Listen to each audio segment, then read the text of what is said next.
आवाज India TV में आपका स्वागत है। आज हम बात करेंगे इंडिया एआई इम्पैक्ट समिट 2026 की। सरकार दावा कर रही है कि भारत जल्द ही दुनिया का एआई सुपर पावर बनने वाला है।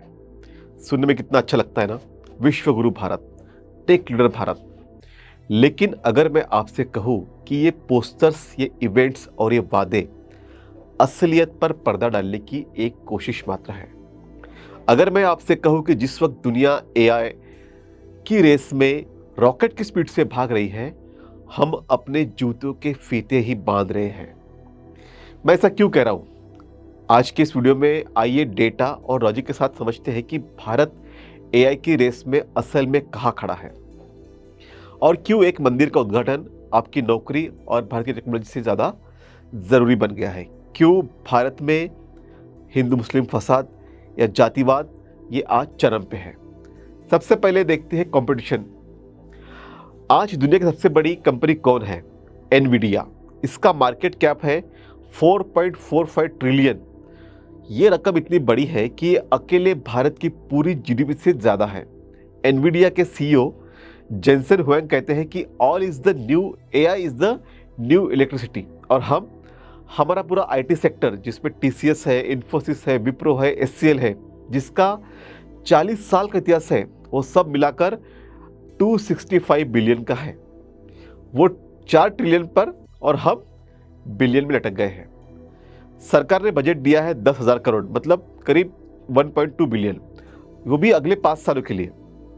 आपको ये रकम बड़ी लग रही होगी, लेकिन असलियत यह है कि ओपन एआई ने अकेले 10 बिलियन खर्च कर दिए हैं।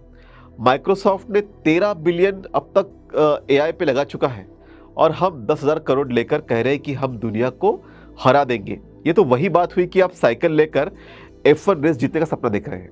लेकिन दोस्तों, असली सवाल ये नहीं है कि हमारे पास में पैसा कम है। सवाल ये है कि हमारे देश का फोकस कहाँ है, हमारी सरकार का फोकस कहाँ है। और ये कड़वी सच्चाई है जिसे सुनना बहुत लोगों को पसंद नहीं आएगा।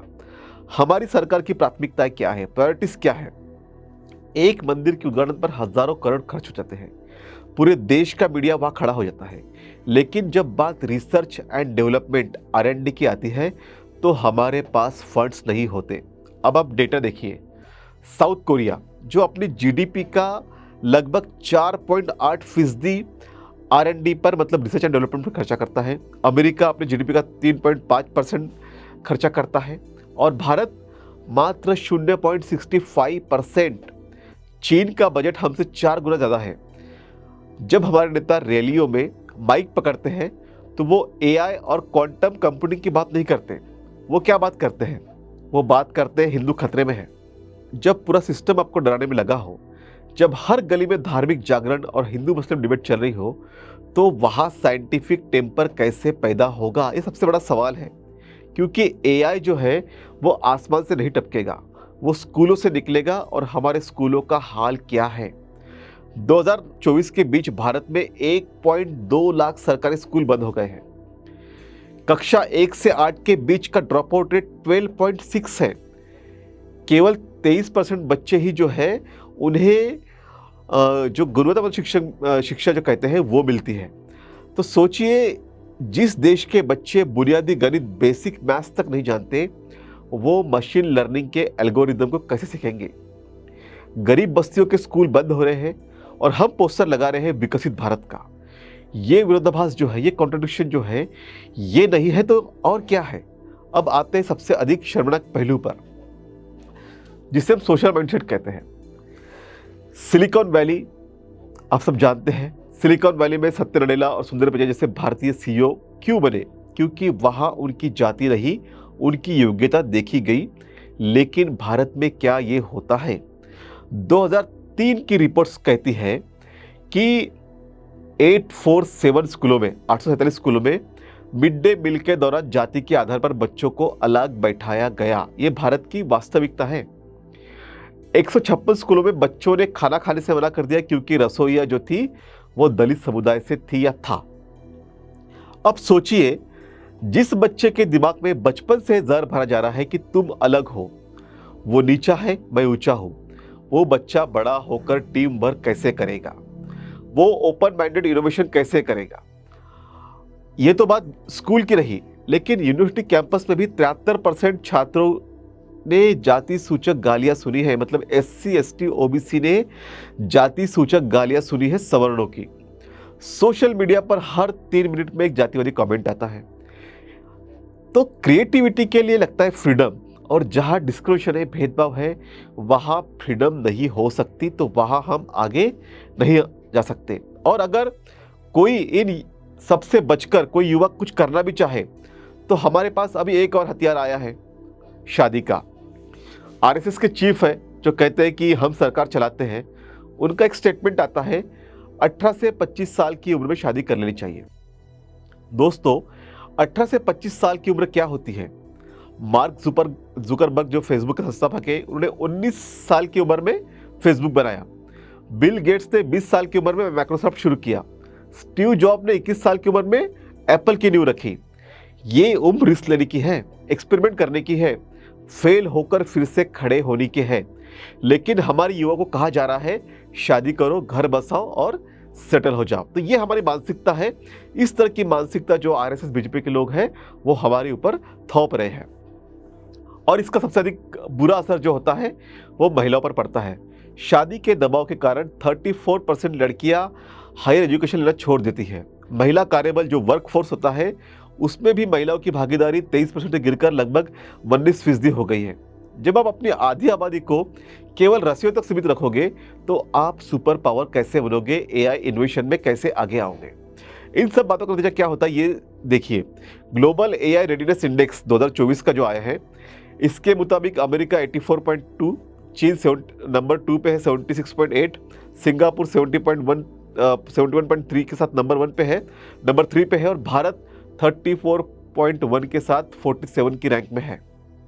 तो हम टॉप 10 या टॉप 10 में भी नहीं है, तो हम 47वें नंबर पे है। क्यों? क्योंकि ये इंडेक्स सिर्फ कंप्यूटर गिनकर नहीं बनता, ये देखता है शिक्षा, नागरिक शिष्टाचार मतलब सिविक सेंस, और सामाजिक एकजुटता, जो हमारे देश में बिल्कुल भी कम है। हमारे यहाँ लोग ट्रैफिक सिग्नल पर नहीं रुकते, कूड़ा सड़क पर फेंकते हैं, और सिस्टम में इतना करप्शन है कि टैलेंटेड आदमी दम तोड़ देता है। इसे कहते हैं ब्रेन ड्रेन। हमारे बेस्ट दिमाग जो है वो भारत में रुकना नहीं चाहते, क्योंकि यहाँ उन्हें सम्मान नहीं मिलता, सुविधाएं नहीं मिलती। तो कंक्लूजन साफ है, एआई की रेस हम टेक्नोलॉजी की कमी से नहीं हार रहे, बल्कि हम हार रहे हैं अपनी मानसिकता की वजह से।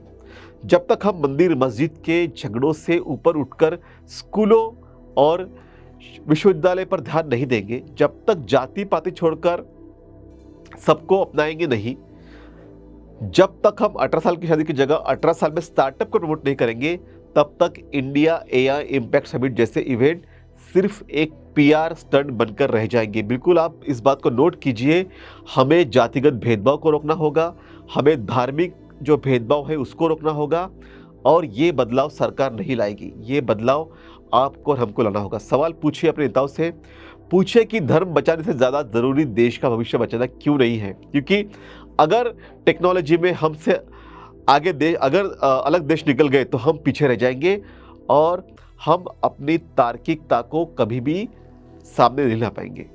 अंधभक्ति का चश्मा उतारिए और हकीकत को देखिए कि दुनिया कितनी बदल रही है, समाज कितना बदल रहा है दुनिया का, और हम कहाँ पे हैं। हम इसी उलझन में हैं कि हिंदू मुस्लिम मत को सामने लाया जाए, हम इसी उलझन में है वैलेंटाइन डे के दिन माता पिता पूजन दिन मनाया जाए, हम इसी उलझन में है कास्टिज्म को कैसे आगे बढ़ाया जाए, हम इसी उलझन में है कि हमारे देश में जो विविधता है उस विविधता को हम एकता में क्यों नहीं कन्वर्ट कर पा रहे। तो जब तक ये उलझने रहेंगी, जब तक देश में इस तरह के धार्मिक तनाव रहेंगे, जातीय तनाव रहेंगे, देश में इस तरह के करप्शन रहेगी, देश में सामाजिक समानता नहीं रहेगी, हर किसी को ये लगेगा अपर कास्ट को कि मैं ऊंचा हूँ और मैं सबसे ऊंचा हूँ, और ये अधिकार है, और ये मेरा अधिकार है कि मैं लोअर कास्ट के लोगों के ऊपर अपना रौब जमाऊँ, अपना हक जताऊँ, तब तक भारत किसी भी इनोवेशन में, किसी भी इन्वेंशन में आगे नहीं आ पाएगा। और इसलिए ज़रूरत यह है कि सबको साथ लेके चलना चाहिए, जाति की दीवारें टूटनी चाहिए, धर्म की दीवारें टूटनी चाहिए, और सबसे बड़ा इम्पैक्ट ये होता है पॉलिटिक्स का। आज देश में जिस तरह की पॉलिटिक्स हो रही है वो पॉलिटिक्स विभाजन की हो रही है, वो पॉलिटिक्स नारों की हो रही है।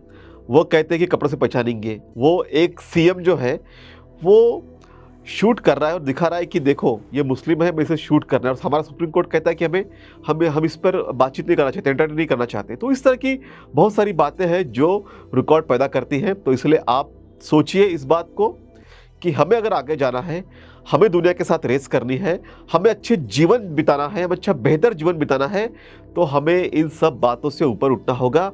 और जो मानसिकता जाति की मानसिकता कि हम इनके ऊपर राज करेंगे, उससे ऊपर उठना होगा। धर्म की जो मानसिकता है कि मुसलमान हमारे दुश्मन है, उससे ऊपर उठना होगा। इंसानियत के साथ चलना होगा, तभी हम विश्व गुरु बनने के लायक हैं। उतने सारे क्वालिटीज़ हमारे में हैं, लेकिन इन सब से ऊपर उठेंगे तब। धन्यवाद।